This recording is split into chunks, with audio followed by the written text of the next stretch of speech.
Hi guys, it's Beth. Welcome. I decided to work through an old Halloween pad starting in September of this year. And you've seen it appear a few times in the sheet load videos I've done in the past 2 months. But I haven't shared the rest of the projects that I've done, and I did kill it. So this was a Recollections pad called Haunted Estate, and it was from 2012. And I did pick it up on like clearance because it was marked down to $6.99, and then when I bought it, it was actually $3.99. So it was like one of the very last bits of Halloween stuff left at that point, I guess. But I was glad to find it. And it's been around long enough, I'd say 9 years. I'm ready to get it out of my stash. I liked it, I just wasn't sure how to use it. So there were some interesting patterns and scenes in this pad, but so I wanted to make some Halloween pages from it, but I have little ones. This was like back from 2013, so I kind of toned down some of the creepier patterns to make them more of like cutesy pages. And if you watched my Smash Your Stash video from a few days ago, you may have seen glimpses of these because I did manage to bring in some buttons on these layouts. So this was decorating some pumpkins with me and my mother-in-law. And so I did bring in there was one pattern that was just pumpkins. So like could be fall or Halloween, I guess, but it was the only I guess it was the only true fallish pattern that was in the pad. So then to make it more jack-o'-lantern-ish, I did bring in some like jack-o'-lantern stickers that I had in my stash. And then, like I said, the two jack-o'-lantern buttons. This one is like a wooden button, and this one is thank you to everybody who reminded me that the buttons with the little hooks on the back are shank buttons. For the life of me, I could not remember what they were called when I did my Smash Stash video. So anyway, on these, this was one of those that had the shanks on the back, and it was plastic, and there was like 2 layers of the shank part, I guess. And so I did use, the wire cutters wouldn't clip them, but I was able to twist them until like the strips were thin enough that I could then cut them with wire cutters. So long story, but I couldn't get it perfectly flat. So I just used a like Zotz dot to kind of like bunched it up enough so that it would like adhere all around what was left sticking out from that shank, and then attached it to my page. So, and then I just finished off with a couple of small circle punches from some scraps of the orange paper in the pad. And then I don't know where they went. I do have another version of that. So this one I used like a big piece of green scrap that I had left.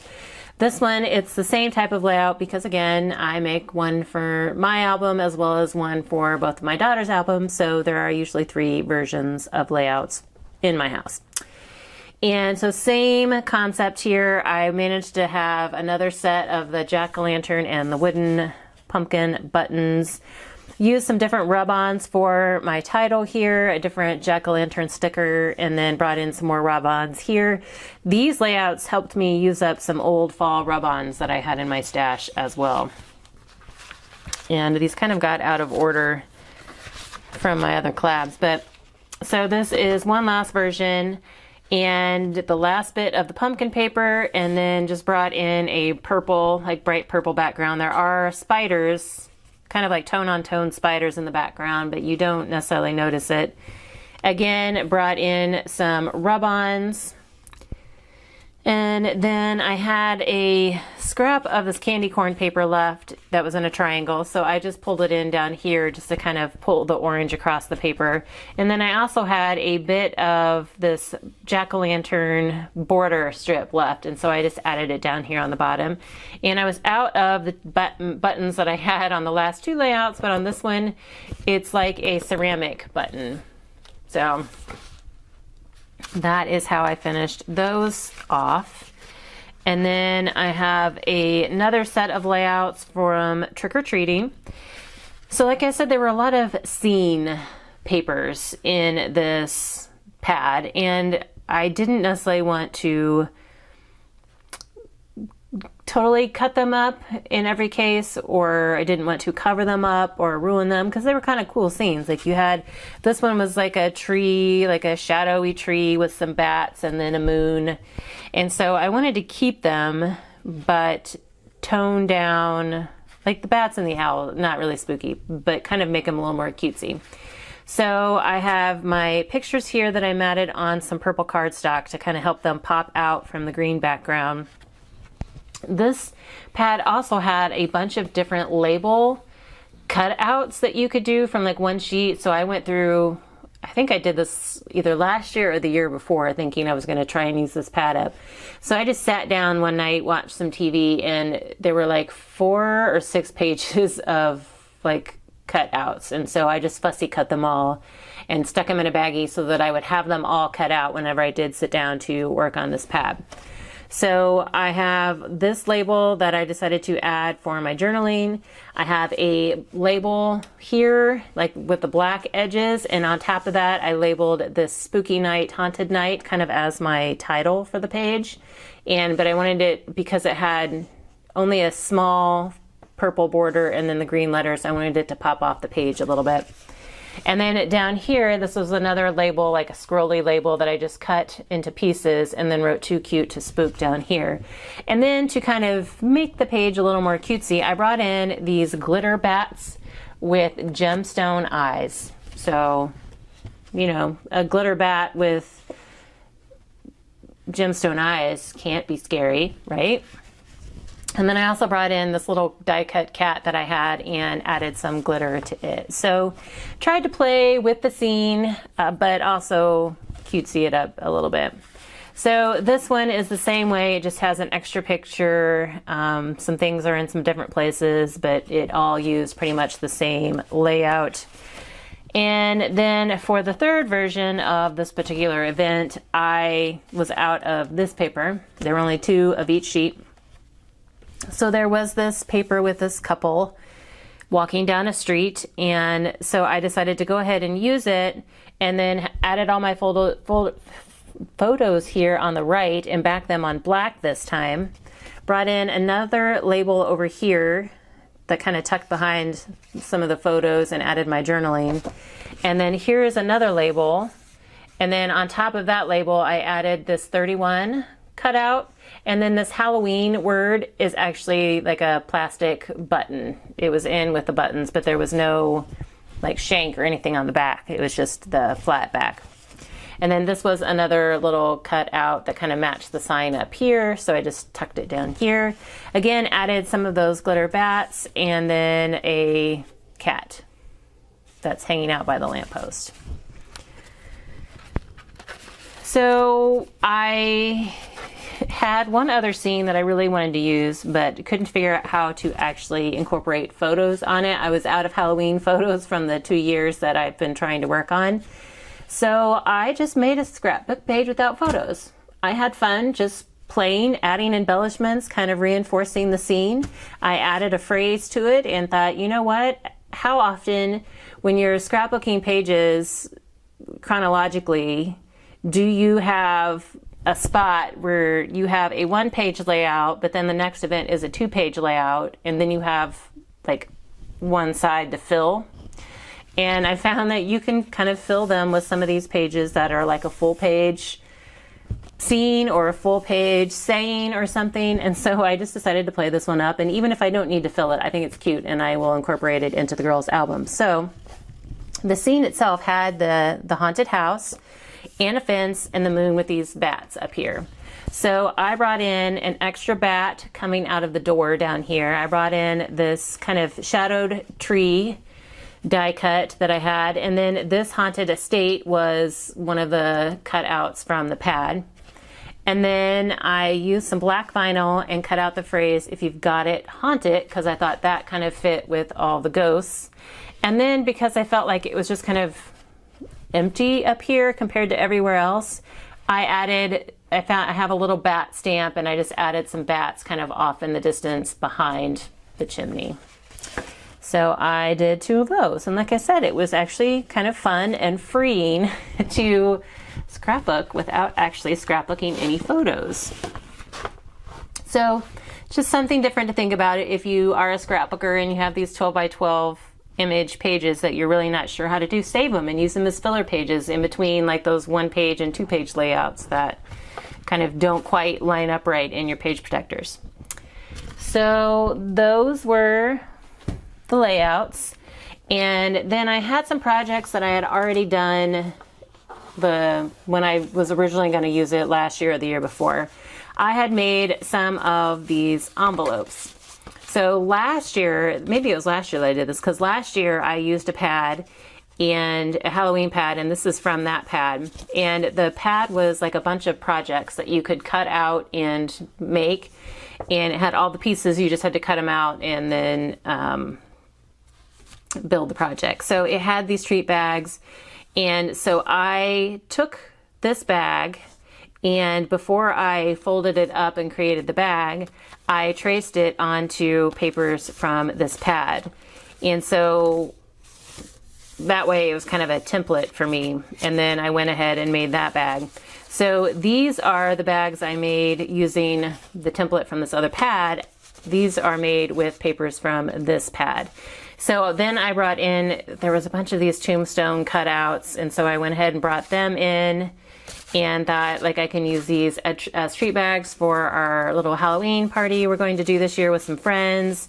And I can maybe either like write names or come up with a fun little saying to incorporate their names on these. And then I had another sheet that I thought would make a fun bag, but I didn't want to make this to have a template, so I just used my silhouette to cut out a library type pocket bag. And then these labels are actually from this pad as well. I had some of those left, so I just threw that on there because it was nice and big. So I have some treat bags, and then I made some diaper fold type pouches. I originally made a bunch of them to hold some pumpkin spice goodies. So last year for craft shows and for the boutique that we were selling in at the time, I made some pumpkin spice lovers packets and then some cinnamon lovers packets. And I made pumpkin made them for the one in-person craft show we had in October, and they sold out like very quickly. And then I made cinnamon ones for the boutique that we were in around Christmas time, and they all sold out as well. So I decided to bring those back this year. And it's kind of different things this year than what I had last year. I couldn't find all of the pumpkin goodies that I found last year. And so, pardon the crinkle here. Thought I'd open one up and kind of show you what I have. So this is a basic diaper fold pouch, just like these, just like this is. But I created a gusset at the bottom. So when you fold your paper in half, before I did that, I folded it so that like it didn't come all the way up. It was like maybe a 1/4 of an inch shy, going both directions, and then I folded it in half, so it just kind of created a little gusset down here so I could have more room. And then on these, I ended up adding scrap paper. Since the paper is only single-sided, I took some of these triangular scraps that I had and added them to the inside up here, and then on the little flap here, and then just added a bunch of the labels from the cutouts that I had, just kind of layered some up or used some big ones and maybe some stickers depending on what I have. And then in these I have some pumpkin spice Swiss mists, which is actually really good, some Belvita breakfast biscuits that are pumpkin spice, and they are very good, pumpkin spice chai tea, and then Werther's pumpkin spice caramels. Oh my goodness, melt in your mouth, super good. And then I also, just because I hadn't seen these before, I added some little Dove chocolates that had pumpkins on them. So there's no pumpkin flavor in these, but you know, it's chocolate. And it did have, I liked the touch of kind of like orangey gold. And so as I throw those around, So that is my pumpkin spice packets. And then I do have a cinnamon lovers one as well that just has, hang on, it has spiced apple cider in it instead of the hot cocoa. And then I have some cinnamon and spice Quaker instant oatmeal, some sweet cinnamon spice tea, and then some cinnamon brown sugar Belvita bars, and then cinnamon spice Werther's. So again, it's just kind of based around on what I could find. And I did searches. I really was like looking everywhere for pumpkin spice this year and had a hard time finding any, even into like late September. But I had just wanted to be able to use these papers and just try and do it from hand instead of using my silhouette. So that's why I decided to go with the diaper fold with more of a gusset. And they're still kind of being all they can be, primarily because of these breakfast biscuits. But I have like a whole set of these ready to go for our craft show this weekend. Losing all my pieces. And you know what? I love both of those flavors. So what doesn't sell goes in my belly. And I had this one sheet of this pattern left over, which I didn't really love. And so I just went ahead and did a plain diaper fold, these are from another leftover from that pad that I made the original bag template off of that I just showed you. And I figured I can use this as a hot cocoa holder or something as well. Along the lines of treats, I showed you guys these in my basic gray video, but I also made some with this pattern. But these are little nugget boxes for the Hershey's Nuggets. They're like, come out to be like 3x3. And I just thought they were very cute. So here, like this one is mummy paper, and I loved the little label that says Yummy Mummy. Perfect for chocolate. Spooky treats, again, perfect.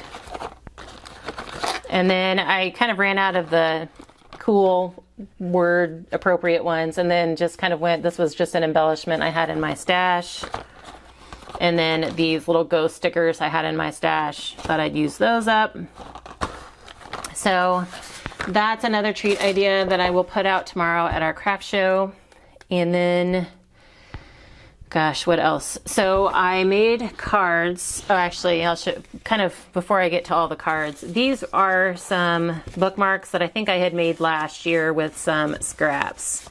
They are not laminated. They're not backed with cardboard. They're just simple, you know, cardstock bookmarks. And I just added a little bit of ribbon on them. And I think my thought process last year was that I might be able to like include them in these little goodie bags as something. So the last non-card thing I have, I've had these Cupcake Liners in my stash for a while. I found them on serious clearance at Michael's at some point too, and they say death by chocolate on the bottom side. But I just liked that they were black and white, and I thought they would make some fun rosettes. And so I had a bunch of punch circle scraps on my desk, and so I decided to go ahead and play with those and create some rosettes. Not sure what else I'm going to do with these, how else I want to embellish them, or what I will use them on, but I was just playing. So I had some more of embellishments like these that had words on them like absolute death or something like that, which I knew I didn't necessarily want to use as an embellishment on anything. So I just used those as kind of the back side just to give this some stability. So that's what I did on the back side of all of them. And then I already had a couple of these black scalloped cardstock pieces punched out, and so I thought those would look good, so I punched out some more. And then these circle die cuts, some of them came from they were scraps from other projects, and then a few of them I think I may have gone ahead and punched just out of like little scrap pieces that I had. And then one more thing that I made are some wine tags. And this was just a quick silhouette file that I had, just ran through this orange glitter paper, added some purple scraps, and then I had these Happy Halloween sentiments already like printed out from my silhouette from prior years and just used those up. Okay, that's the last of the like embellishments or treat items. So I did make 2 sets of sheet loads out of this pad. This was the September 2021 sheet load that I made, and I like shared those in my video. And then these were from the October 2021 video for the sheet load share, and where I have just pulled out scraps and used those. So I will link both of those videos down below if you want to check out the sheet load information, or if you just want more details on those cards. So there were those scene pages. And so I decided to make a couple of Slimline cards just to try and keep some of the scenes intact. So this one I just totally cheated and just used, because it was on the right side of the page, I could actually fold it so that it would keep the scene, you know, on the correct side of the card front. And so I just added some Wink of Stella to her dress, glitter it up a little bit, added another one of those cardstock die cut cats that I had, and added a sentiment down here at the very bottom, so almost like that's like the road or the sidewalk, and then just added a couple bats up here. And then these kind of highlighted the little skeleton guy. So all that was here was this skeleton, and there was a label down here that said skeleton, and it had like a little rose. And so there was a matching cutout that I had that is just slightly smaller than what was printed on this page. And so I overlapped it, and so it kind of gave it a little bit of depth. And I just overlapped it, and then I did Wink of Stella the rose. I added some black Wink of Stella and gold Wink of Stella to his hat, and added a little sentiment up here, and then brought in some vintage black Nouveau drops. So that kind of used up that scene. And then I have a bunch of cards. And they are not in any particular order. Actually, probably the last ones I did are on top, where I was trying to use up some scraps.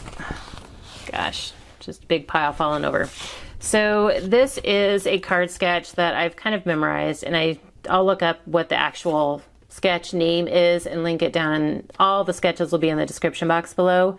But it just uses one, I kind of have the dimensions memorized. It uses 1 3/4 by 2 inch rectangles, and then there's a space at the bottom for you to add a sentiment. So I just went through, like I got to the point where I was just kind of done with the pad and just started cutting up the pieces that were left. Like, what could I get rectangles for these out of? What could I get 1.5 inch squares out of? And what could I get some smaller strips out of that I could also make like a card front with? And then the rest of them just went on whatever scraps I had left. I just started throwing on the insides of the cards. So I have a handful of these, and there was a random pattern, like 2 scraps in here that were thrown in the bag with the bits and parts from this pad. And I think it was maybe Echo Park or Doodlebug, I don't know. But so I just went ahead and threw them on, going ahead and use them up. So here's one where I just took some strips that I had and made sure they were cut even lengths, even though they were different widths.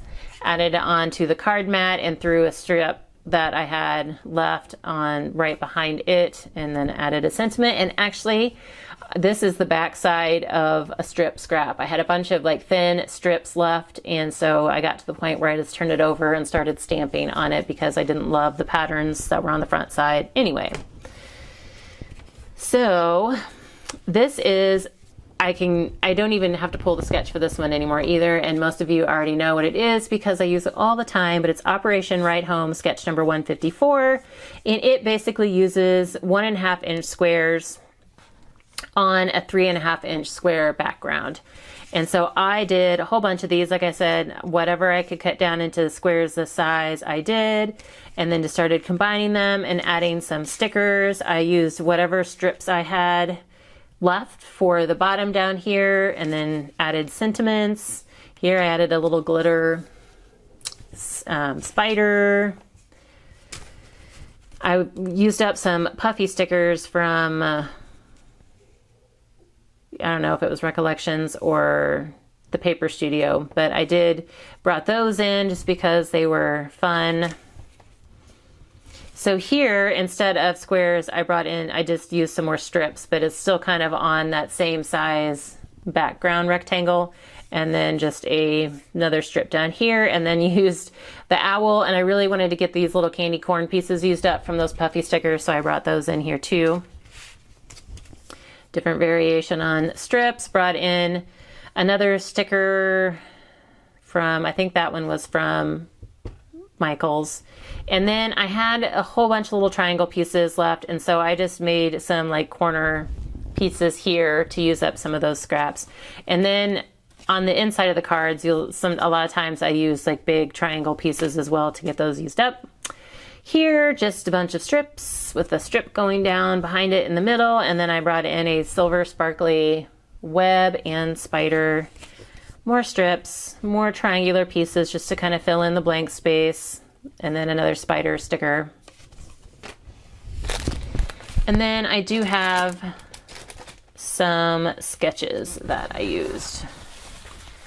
So bear with me. This one is SC355, and it used a bunch of scraps. So these are kind of, there's a whole lot of patterns going on these, but I just kind of got to the point where I didn't care. They were fun. I was trying to use up like these skeletons without them being like the focal point. So just brought in all those different patterns depending on where they fit. And I brought in some sentiments, different stamped or printed sentiments that I had. This is Sunday Sketches number 22.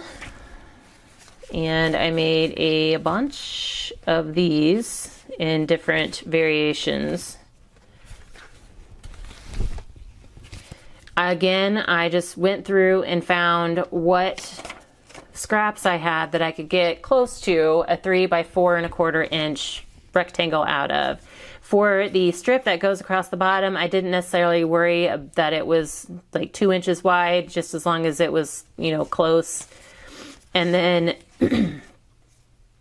found some little strip scraps that I had, something that I could use here in the middle, and then a sentiment. So this was a label from the pad, some sticker, a puffy sticker, and then a web I had cut out of black scrap vinyl, puffy sticker, and another puffy sticker.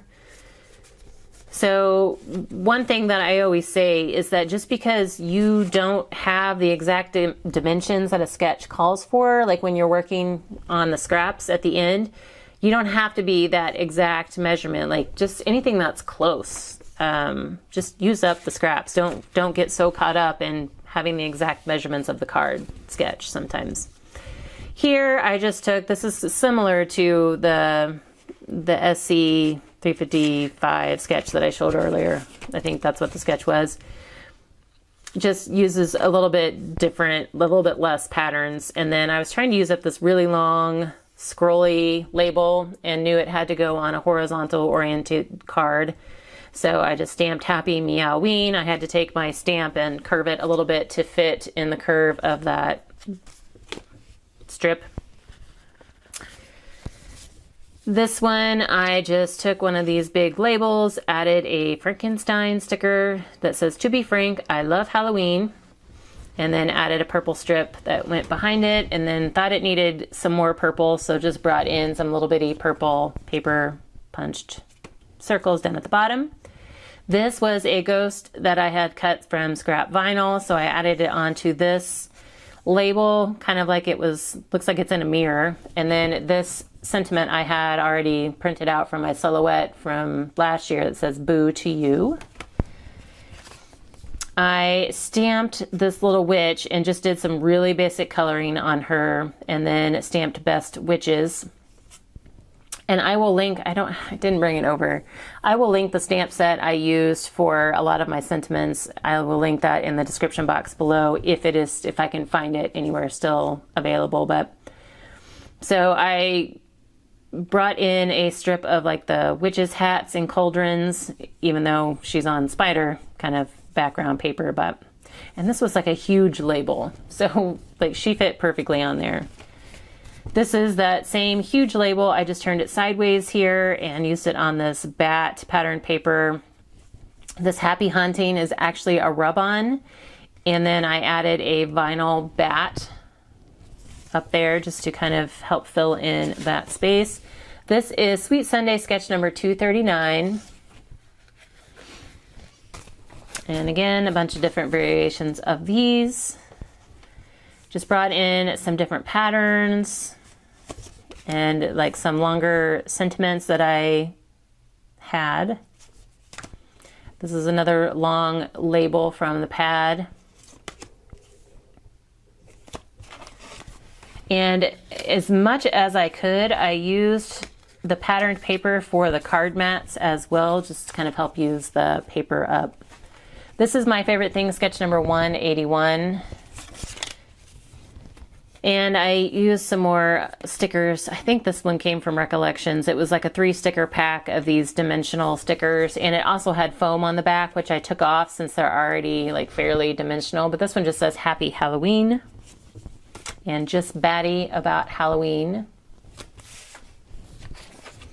Operation Right Home, sketch number 56. And I have a bunch of these as well. Brought in, you know, whatever I could get a square this size. I think the sketch calls 3 by 3 3/4 by 3 3/4. And so I just kind of, whatever I could get down to that size, I used that as that big square, and then cut some of these little squares out of scraps as well. Just use various patterns that I could find. This is Mojo Monday, sketch number 361.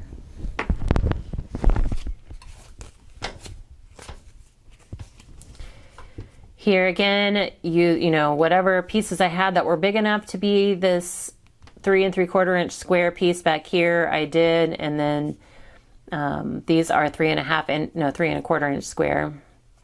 And just to use some of the label or the cutouts that I had left for the center here. I didn't even add sentiments to these. I just kind of went with the cutouts. So this was one of the patterns, and it had, so like this was the bottom part, and then this was kind of like the continuation of it. It just had less and less bats as it went up. So I decided, I couldn't figure out, I knew I wanted to do cards, but I couldn't figure out exactly what I wanted to do for the cards. I recently found a website that has like different images and fonts. You can use them as SVGs or just as fonts, like on, you could print them, you know, use them through Word and print them out. But it's called Creative Fabrica, and they have so many different images and fonts and projects. And I just found this basic haunted house image, and I decided to do it, to use up some of the pattern paper. I used this purple. So I probably should have like inked it so that it looked like it was more shadowy and blended into the background a little better, but I didn't think about that until after I had them down. But just trying, you know, something different to use up like the scene paper. And I will link Creative Fabrica down in the description box below if you are interested in checking them out. They do have some free images, and then they also have some subscription plans as well. And you may see more to come from images from them. But this last bunch that I have is another scene, and it had like the fence with the roses and the cat. So I added this little cutout haunted night with a ghost behind it. I have 2 of those, and then 2 using this little haunted night label, and then another ghost. And that used up the pad. That was a lot. There was a lot from this pad. So I had to go count up all of my cards because I hadn't done that yet, and there are 69 cards. So I thank you to anyone who has stuck with me this long. This has turned into a long video, I'm sorry. And this is what I have left. There are more scraps than I normally have left, but I was kind of done with the pad. Here are 2 cutouts I did not use. Didn't really love the saying on them. I could have covered it up, but again, I did a lot with this pad, so I don't feel bad about these scraps that are left. So feeling pretty good. Glad to have this one off my desk. It's been sitting on my desk for a while, working on it when I could. So it's an old pad. I don't know if any of you have it anymore, but if you have anything similar, hopefully you got some ideas. And again, sorry that it was long, but I had a lot of projects to share. So I didn't really think I was going to get this much out of it, but it just kept going and going and going. So thank you again to everyone who lasted through this video, and thank you just everyone for your time. It really does mean a lot to me that you join me each time I come on, and I hope you all have a very crafty day.